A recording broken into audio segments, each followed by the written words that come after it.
हसन साहब, मरियम नवाज ने खानीवाल जलसे में नाम लिए बगैर पीटीआई पर तनकीद करते हुए कहा कि बुज़दिल जूतियां छोड़कर भाग गए। नवाज शरीफ की तरह सच्चे होते तो डट कर खड़े हो जाते। नवाज शरीफ कभी मैदान छोड़कर भागा? इस ख़ानदान की अगर मुझे कहे ना कि सबसे बड़ी शनाख्त वो है ढिठाई और गिट्टे जोड़ के झूठ बोलना। खुदा की कसम, मतलब गया गुजरा बंदा भी थोड़ा शर्मा जाता है। अब पहली बात तो नाम लिए बगैर का जवाब नहीं।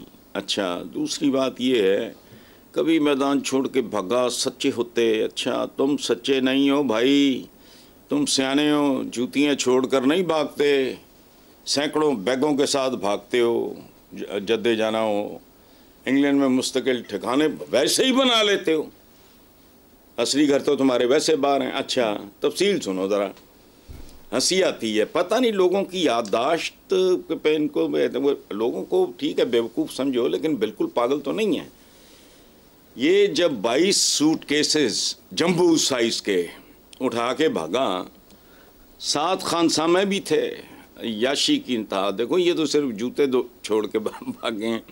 अच्छा, 10 साल का वादा करके गौस अली शाह वफादार स्ट्रेट सीधा आदमी, वो सर पकड़ के बैठा रह गया कि यार मेरे साथ तो बातें कर रहा था, इसने आखिरी लम्हे तक बताया भी नहीं। ये गुलदस्ता है झूठों का, इसमें कोई नरगिस का फूल है, कोई गुलाब का है, कोई गेंदे का है, अजीबो गरीब चीज़। इन्हीं का एक साथी याद आता है, वो कहता है कोई शर्म होती है, कोई हया होती है, कोई ग्रेस होती है। अच्छा, अब इसी मेरा ख्याल है जलसे में मुझे किसी ने वो सोशल मीडिया या पता नहीं क्या वो गंदबुला जो भी है, वो कुछ बुज़ुर्ग ख़वातीन जो दीपक राग सुना रही थीं मरियम नवाज को, या मुझे तकलीफ़ हो रही थी दयानतदारी से, ठीक है। फिर वो नौजवान जो मुस्लिम लीग के झंडे के साथ शान शान सलूक कर रहे थे। अच्छा, फिर वो चकवाल की वीडियो, वहाँ मेरा ख्याल है कुछ 6-7 टिकट होल्डर्स बैठे हैं किसी ड्राइंग रूम में, और पता है रोना क्या रो रहे हैं कि बाकी तो छोड़ो, हमारे बच्चे मुमकिन है हमें वोट ना दें, और इस बात को इंश्योर करो कि कम से कम हमारे बच्चे जो हैं वो किसी और को वोट ना डाल दें। ये औकात है, पता नहीं किस पर्दे पे। मैं हैरान हूँ इनकी ढिठाई पे, खुदा की कसम। होता है झूठ माड़ा मोटा ज़िंदगी में चलता है, लेकिन ये इस तरह झूठ बोलते हैं जैसे इनको घुट्टी झूठ, मेरा ख्याल है किसी औरत या मर्द की शक्ल में कुर्राए अर्श पे उतरा, इन सबको उसने घुट्टी दी।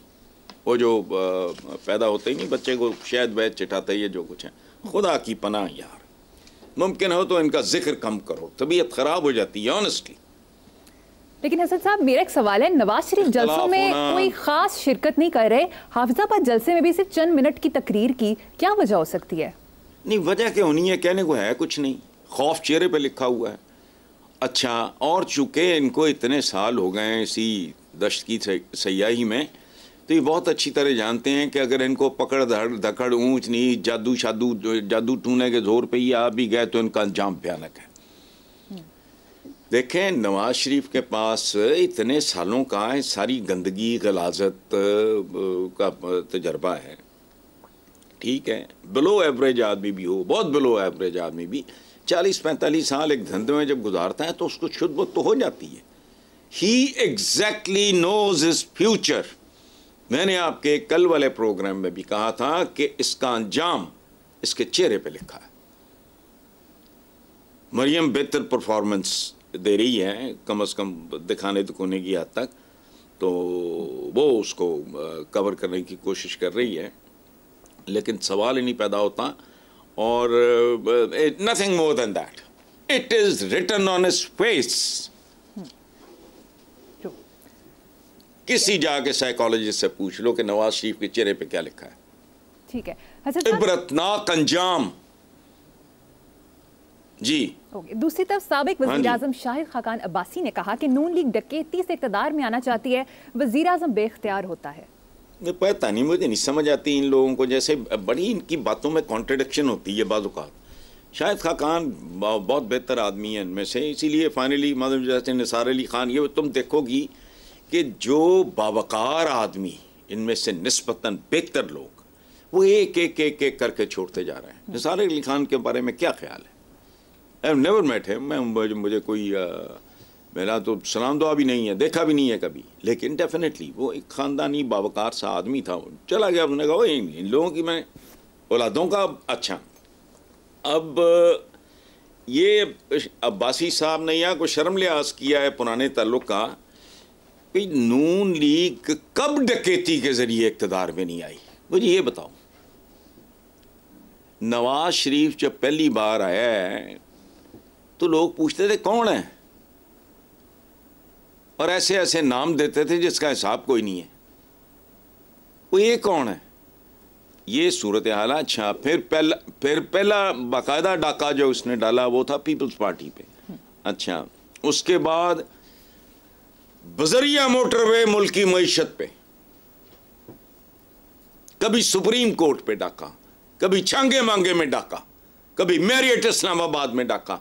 ओ भाई, ये शाहिद खाकान अब्बासी साहब का भी पता नहीं मुझे, लंबे लोगों के जिनकी हाइट ज़्यादा लंबी होती है उनके बारे में एक एक्सप्रेशन है, मैं वो दोहराना नहीं चाह रहा। क्या मैं फजूल बात कर रहे हैं? डकैती तो देखो, बात सुनो, और कमाल, क्या खूबसूरत बात तुमने याद करा दी यार। पाकिस्तान बना तो उसके जो पहले मेगा स्टार्स थे वो थे संतोष कुमार साहब, दर्पण साहब, सुधीर साहब, ये वो एक फिल्म थी सरफरोश, उसमें संतोष साहब डाकू बने हुए हैं, वो महल में डाका मारते हैं, और डाका मार के जो वो फसील से नीचे उतरने लगते हैं तो नमाज अजान की आवाज़ आती है, और वो डाके का माल वहीं रख के साइड पे नमाज पढ़ना शुरू हो जाते हैं। उधर शहजादी की भी आँख खुल जाती है। वो टेरेस वेरेस पे जो भी महल का होता है, मैं तो कभी महल में नहीं रहा, मुझे नहीं पता, टेरेस ही होता होगा, वो आती है बाहर तो वो हैरान रह जाती है कि ये डाकू सारा माल शाल लूट के नमाज भी पढ़ रहा है। तो हैरत का इजहार करती है। तो संतोष साहब बहुत हैंडसम आदमी थे, बड़े सगीर के सिनेमा की तारीख में, बल्कि हॉलीवुड भी उन जैसा हैंडसम आदमी नहीं पैदा हुआ। खैर, तो वो जवाब देते हैं जो ज़बान ज़द-ए-आम हुआ। हीरो कहता है शहजादी को, वो सबिया थी, चोरी मेरा पेशा है, नमाज मेरा फर्ज हो, मैं सदके जामा। ये चारों पासे पूरे ने। सो ये जो शायद खाकान अब्बासी ने नूर डकैती करके, बट डकैती तो असल पेशा है। देखो, इस मुल्क में बड़े बड़े अजीब पेशे रहे हैं। एक ज़माने में मैन होल के ढक्कन चोरी होते थे, रेलवे के गोदामों से लोहा चोरी होता था। कोई ना कोई तो उसका खरीदार होगा ना। तो चोरी मेरा पेशा है, नमाज मेरा फ़र्ज। हमारा पूरा माशरा इसके गिर्द घूम रहा है। हाजी साहब हैं, और एक इसी तरह का था कोई बदबख्त, वो दुकानदार के उसने पैसे देने तक गया, हज करके वापस आया तो उसने कहा मेरा हिसाब खोल। उसने खुश होकर रजिस्टर खोला कि भाई मेरी अदायगी होगी। तो उसने कहा हाँ, मेरे वाला कितने खाता खोल। तो पैसे नहीं वापस किए, उसे कहता मेरे नाम देना अलहाजी लिख दे। So that is the mentality. तो शाहिद खाकान अब्बासी साहब बात करते थोड़ा आगा पीछा सोच लिया करें, यार एक से एक बोंगा बयान देते हैं, बात ठीक होती है। बात करने का तरीका इतना जाहिलाना होता है जिसकी हद कोई नहीं। ये तो पेशा है इनका।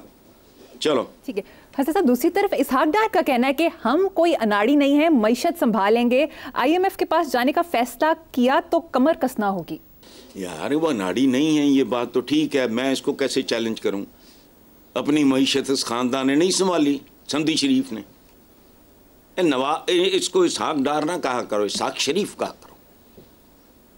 लाहौर शहर के रहने वाले हैं, सबको माजी का पता है। अब इनकी भी माशाल्लाह जायदादें संभाली और गिनी नहीं जाती, तो मईशत तो संभाल लेंगे, लेकिन जाती ठीक है।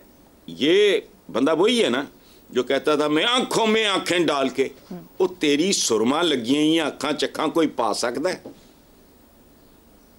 डार साहब बड़ा सुरमा मस्सी लगा के निकलते हैं, तो इनकी आंखों में आंखें डाल के देख तो बंदा वैसे ही फुड़क जाए।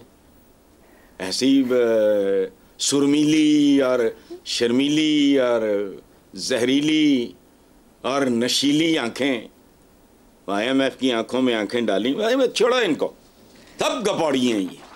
पता नहीं इनमें से किसकी सोबत या गुड़ती गलत मिली है। इनमें से हर बंदा ऐसा ऐसा नंगा झूठ बोलता है। तरीका होता है बात करने का, वो जो तुम्हारा वीक पॉइंट है उस तरफ आओ ही ना, उस तरह की बात ही ना करो। अच्छा बात करनी है तो सिर्फ मुस्तकबिल की करो। बुरा भला 40 साल तुम खून पीते रहे हो। अभी बिलावल ने भी कहा है कि इनका पेट नहीं भरा। अभी 3 बार वजीर आजम बन के, हालांकि वहां बिलावल ने भी जक मारी, और 4 बार बन चुका है वो बरादर खुर्द। खुर्द बुर्द नहीं, बरादर खुर्द। चौथी बार यही तो, वो तो रिमोट पे चल रहे थे बेचारे। तो इसलिए खुदा इनको आई डोंट नो, फिनेस नाम की कोई चीज़, कोई क्रिएटिव, कोई ढंग की, कोई खूबसूरत बात करो। अपोज करो अपने मुखालफिन को। तुमने उनकी तारीफ तो नहीं करनी, वो भी तुम्हारी तारीफ नहीं करेंगे, लेकिन कोई ढंग की बात करो। ऐसी नंगी चिट्टी बातें करते हैं और लोगों के अंदर नफरत पड़ती है, गुस्सा और बढ़ता है। लेकिन ये बात इनकी समझ में नहीं आ रही। चलें, बिल्कुल दुरुस्त। हसन साहब, अब अवाम का रोना रो लेते हैं। हुकूमत ने पेट्रोल की कीमत में 8 रुपए की कमी कर दी है, दूसरी तरफ बिजली की कीमत में इजाफा कर दिया है। ये क्या है?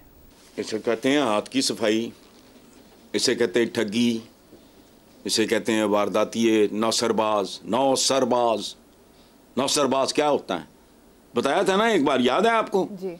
9 को 1 से ज़रब दो तो 9, 2 से ज़रब दो 18, 8 जमा 1 फिर 9, 9 को 3 से ज़रब दो 27, 7 जमा 2 फिर 9, 36, 4 से ज़रब दो 6 और 3 फिर 9। और ये 9 है।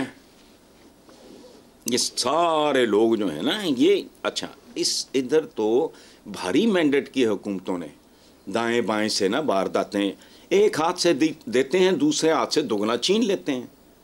ये तो बेचारे निगरान तो अमी मेहमान अदाकार है ना ये। तो इनको तो जो करना पड़ता है, वो जो टेक्नीशियंस इनके, जो मिस्त्री इनके, बॉसेज इनके, जो भी तो गंड कब जो कहते हैं वो कर देते हैं। इनको क्या पता क्या हुकूमत, ना इनका माजी था ना इनका को मुस्तकबिल है। देखो बात सुनो, पाकिस्तानियों का हाल पता क्या है?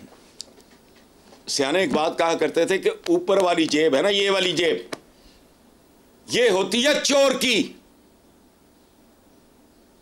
ये जो कुर्ते के साइड पे जेब होती है, ये होती है तुम्हारी और जेब कुतरे की मुश्तरका जेब। जाती जेब जो होती है वो होती है पजामे या पतलून वाली जेब। तो पाकिस्तानियों के लिए तो इस जेब के लिए ही माल काफ़ी नहीं है। तो ये तो चोरों की और आपकी, जिसकी ये जेब है ना, वो आधी चोर की है आधी उसकी है। तो जाहिर है इधर आपने पेट्रोल आपने कम किया, उधर आपने कसर पूरी तरह निकाल ली है। तो ठीक है, यही this is what governance is in this country. 75 साल, मैं तो यही रोता हूँ, 75 साल और बड़ी उम्र होती है। 75 साल की जिंदगी मिल जाए, बंदा जिंदगी से उकता जाता है, थक जाता है आदमी।